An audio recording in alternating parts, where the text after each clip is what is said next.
Web Marketing That Works podcast, episode 34. And today's topic is how to handle negative comments on social media.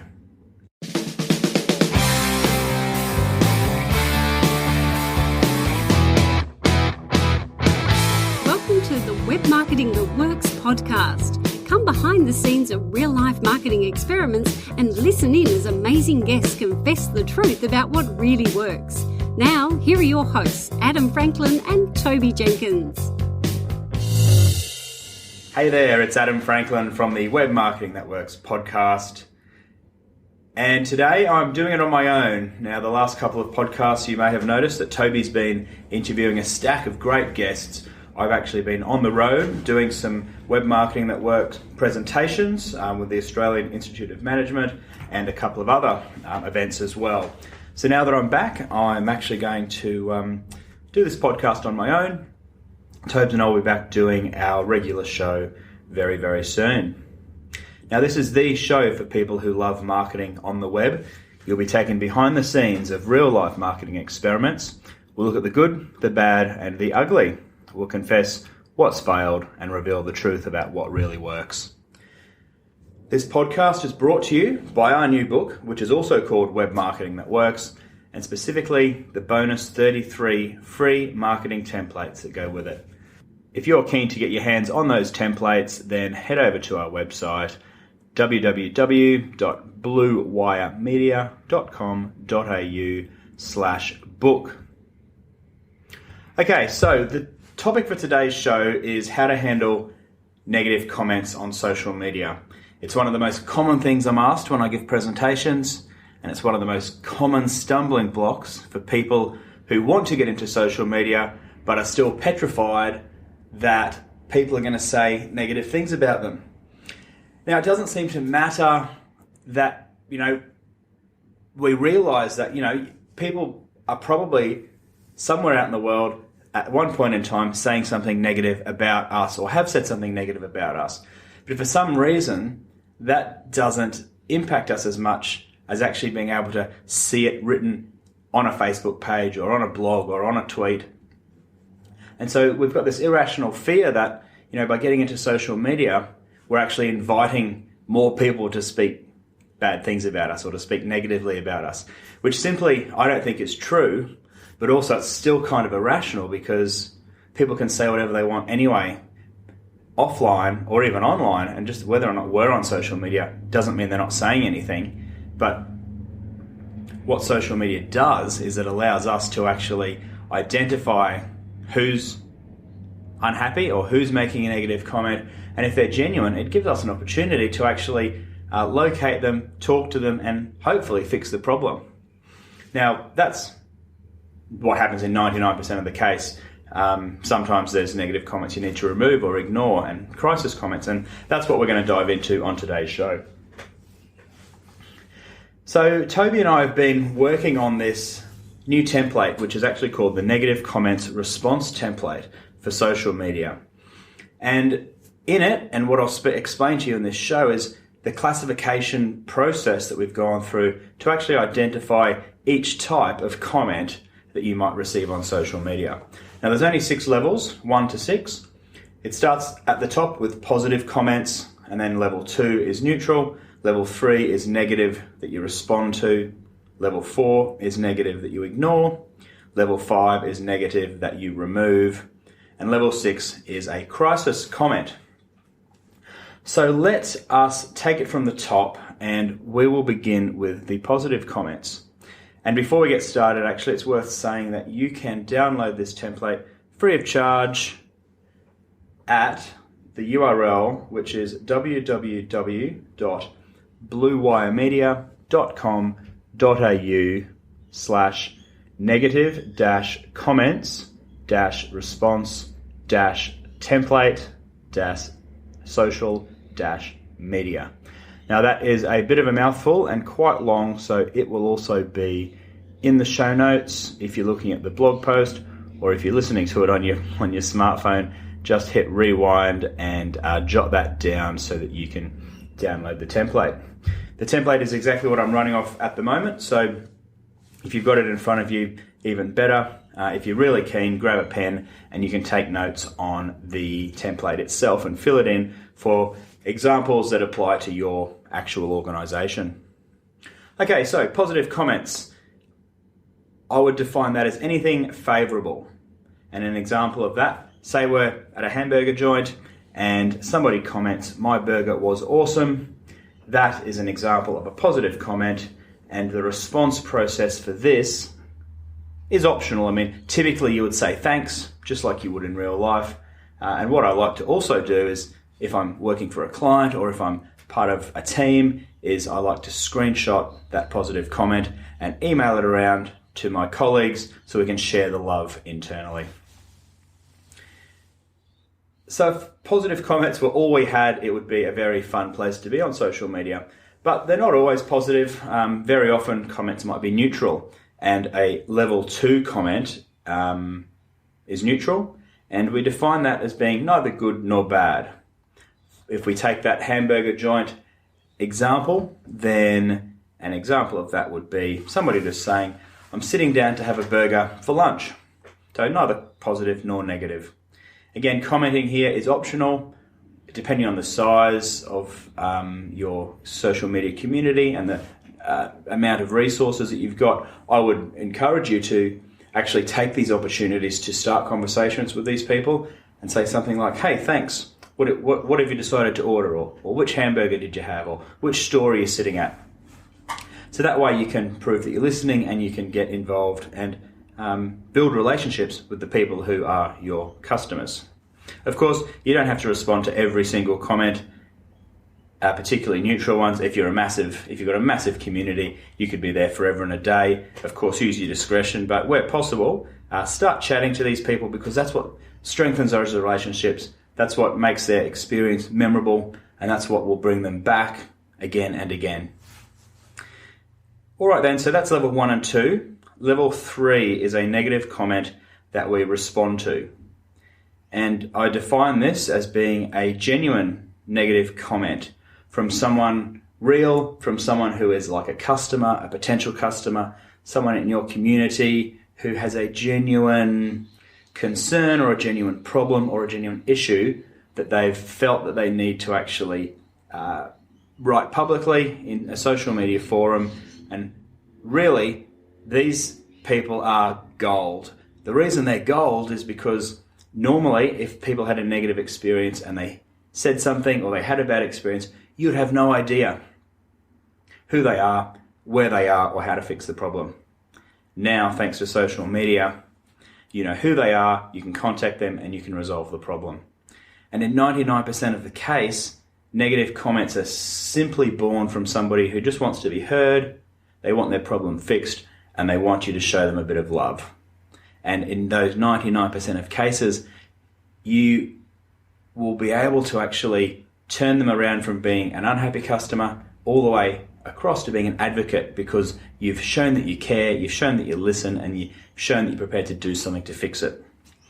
All right, so an example of a negative comment that you respond to in the burger joint example would be a comment like, "My burger was cold and took forever." So in this example, you can see that they're someone most likely sitting at the store, sitting at one of the shops, who's actually got a burger, and they've said it's cold and took forever. Not a great experience for them. So in these situations, it's worthwhile responding. Now, the actual response process would look like this. You would take a screenshot, because again, particularly anything negative needs to be documented so that you've got a record of it in your system. So firstly, take a screenshot. Then secondly, follow what's called the 3 A's. Acknowledge, apologize, and act. So acknowledge their negative comment by replying to them in some form, ideally in the same format, in the same forum that they made their comment. Apologize, and then act to resolve the issue. And the acting part is the most important part. There's no point saying sorry a million times. It doesn't really do much unless you take that next step and act. And by taking action to resolve the problem, you actually demonstrate to that customer or potential customer that you care and that their experience is important to you. So there's a whole bunch of different ways to respond. If you were say the burger joint, you might just send them a voucher in the mail, or you might say, next time come back and have an ice cream or burger on us. That's only a minor example. There's all sorts of different situations. If you are an advice business, or if you're a clothing manufacturer, there's all types of different ways to respond, but that's where it comes down to your discretion. And really, the rule of thumb is, how would you respond to this person if they were in your office or in your store or at your restaurant and came up and said to you that exact same negative comment? Like if they said, "Oh, my clothing, I don't know, wasn't the size that I ordered," what would you do? Well, typically, I would anyway, thank them for bringing it to their attention, apologise that they got the wrong thing, and swap it in for something that they actually wanted or the right size. So taking that action, again, is so important. So that process will actually, the level 3 where you respond to a negative comment, that's 99% of the time. And if you just listen and take action and care, then you'll turn these unhappy customers into advocates most of the time. So moving on to level 4 is a negative comment that you ignore. Now, normally ignoring comments on social media is social media suicide, because if you ignore stuff, it shows that you're not listening, and it normally just makes you look really stupid because you're on social media, but you're not actually interacting with anybody. Now, the exception to this is when you have negative comments by trolls. And if you're not familiar with a troll is a human being who is just a dead set troublemaker who goes around the internet picking fights with people, hoping that they rise to the bait and engage in a fight with them. To them, that makes their day. So they're pretty sad, lonely people would be my guess, but they're out there picking fights, and they want you to rise to the bait and pick a fight with them so that they can make your day miserable. In these situations, it's best to ignore them. Okay, so let's give an example of a troll. An example might be, these burgers are evil, and so are the people that eat them. So look, it's really just a comment that is antagonizing or trying to antagonize people. It's looking to get a response. It's not contributing anything valuable. They're unlikely to even be a customer or even a potential customer. They're out there trying to get people to rise to the bait, and for that reason, it is best to ignore them. That said, the response process would be to, again, take a screenshot. You could potentially warn the troll and block them if necessary, but again, I think just ignore them.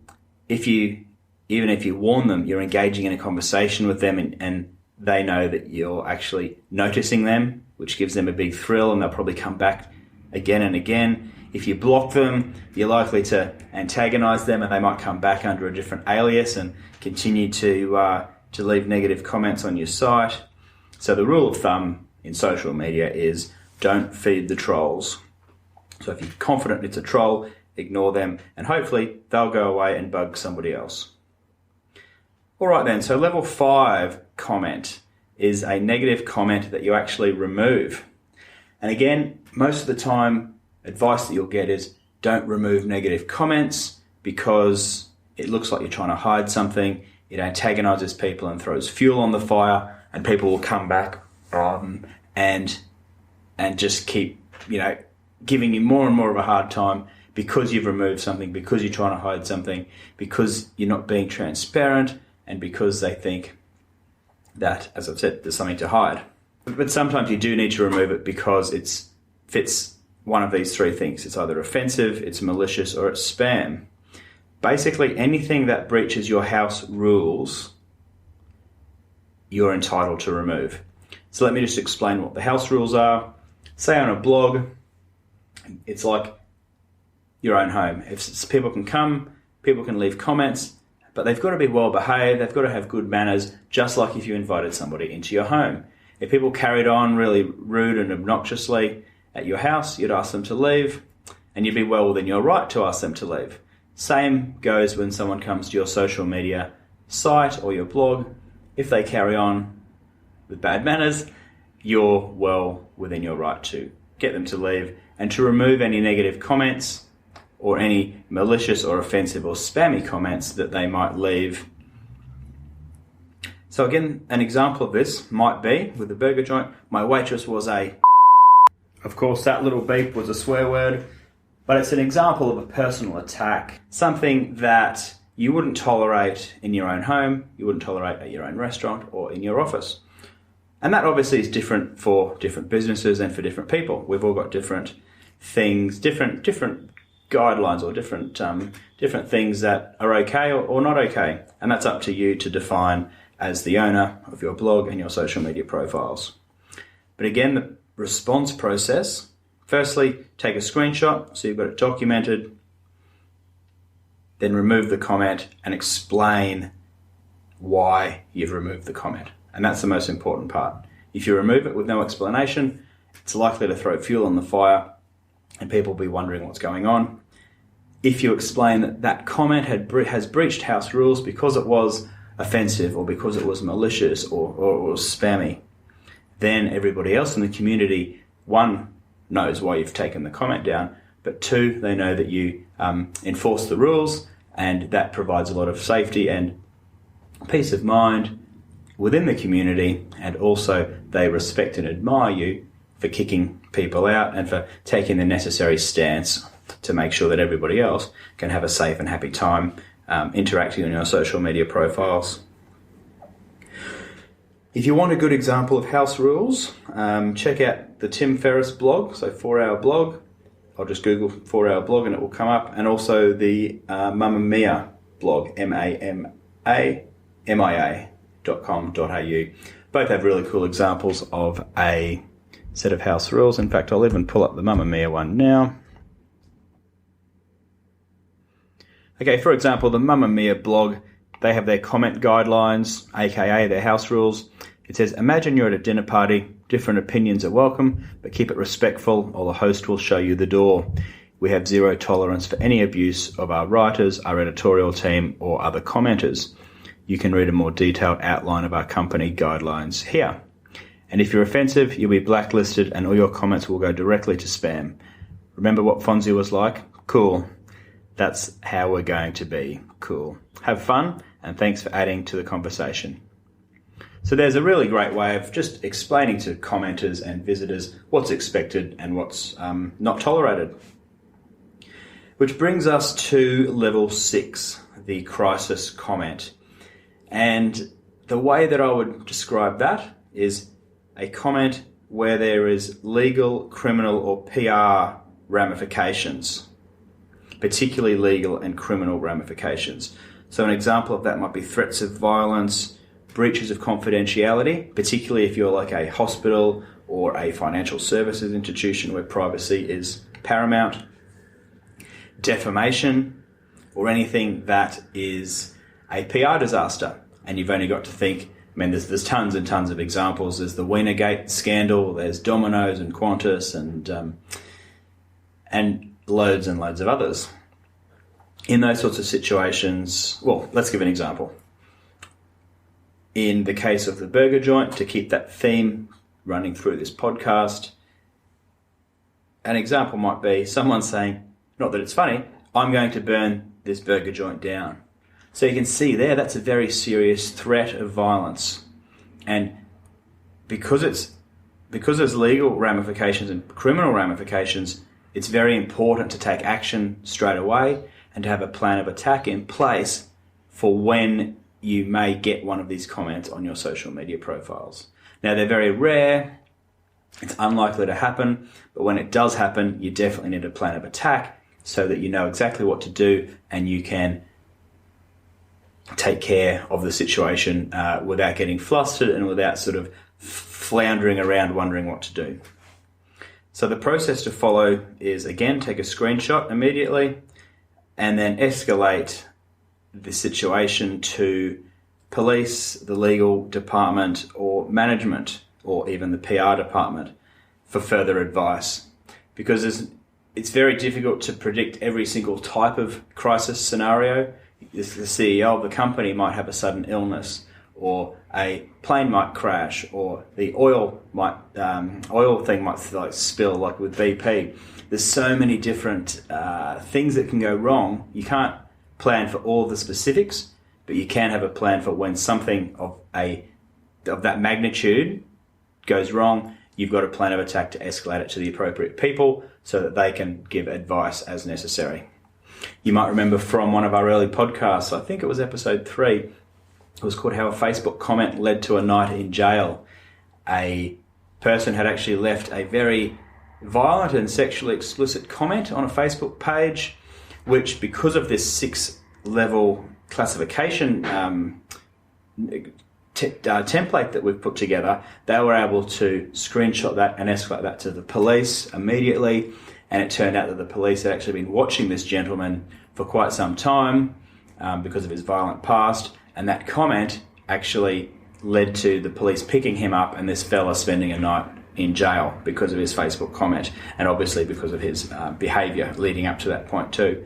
But because this process was in place and this framework was all set up, it was very easy to escalate that to the police, and that situation was taken care of very smoothly and very quickly. So if that framework helps you understand the different types of comments you can get and gives you a framework for responding to them, you may well like to download the template for your own use. Again, I've said it's free. It's called the Negative Comments Response Template for social media, and you can download it from our website. I'll put the link in the show notes. But again, if you're just listening on your smartphone or tablet or what have you, then it's bluewire.com.au/negative-comments-response-social-media. Again, that's a big mouthful, so it will be in the show notes. And it is a free download. It's released under Creative Commons, which means you can share it and link to it and share it with them, forward it on to your friends, all of that sort of stuff. We really hope you find it useful.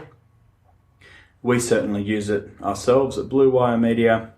And if you do have any comments or questions, we would love to hear them. Feel free to shoot me an email. I am adam.franklin@bluewirmedia.com.au, or tweet me. I'm at Franklin_Adam. So thanks again for tuning in to the podcast. Tobes and I will be back to our regular program very soon. And we are actually getting to the end of our 8-week new and noteworthy period. So we've been very grateful for you listening, for you downloading our show, and for the reviews and ratings that you've left. We've been fortunate enough to be on the new and noteworthy list for most of these 8 weeks that we've been going, and that's new and noteworthy within Australia. So listeners who are overseas, you may not see us on the US new and noteworthy, but we've certainly been on the Australian one. So to help us hopefully transition from new and noteworthy over to the what's hot section, we would be very, very appreciative if you were able to leave us an honest review and a rating on iTunes particularly. That seems to be where we're getting most of our downloads from. If you can, that would be much appreciated, and we'll give you a shout out on one of the future shows. So thanks very much, and we'll see you next time.